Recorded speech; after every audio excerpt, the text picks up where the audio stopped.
With the release of Update 153 came the addition of 3 new firearms to the Payday gang's ever-expanding collection, all of which forged their legacy in the bloodshed of World War II. Released in commemoration of the Raid World War II beta, upon the completion of some rather simple challenges you will have access to the Parabellum Pistol, MP40 Submachine Gun, and Galant Rifle. They did also release some melee weapons, but honestly, who gives a f***? Anyways, the first weapon unlocked after killing 10 enemies with the push daggers is the Parabellum Pistol, which is based on the Luger.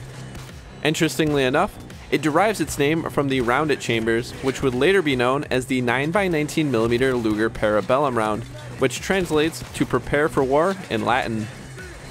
Stat-wise, it is somewhat similar to the Peacemaker revolver, obviously featuring a quicker reload and a larger magazine capacity.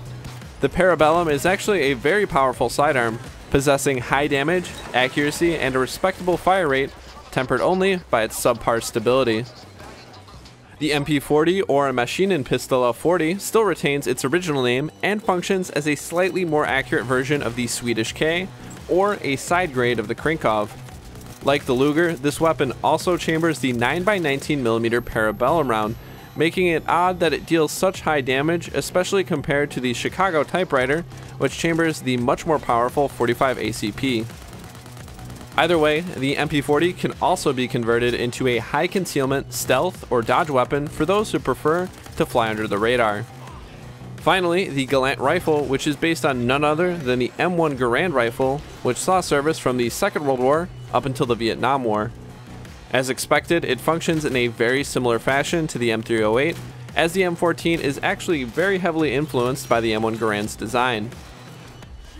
While it can be used as a purely semi-automatic version of the M308, the Galant can also be upgraded for concealment, again useful for clandestine and dodge-based builds. Unfortunately, despite fully automatic versions of the Garand existing, the Galant is locked to semi-auto, eliminating the use of many technician skills. Overall, these weapons do add quite a bit of variety to the rather familiar meta of Payday weapons, at least for difficulties below 1 down. Thank you very much for watching. I will be covering these weapons in further detail, but until then, happy hunting.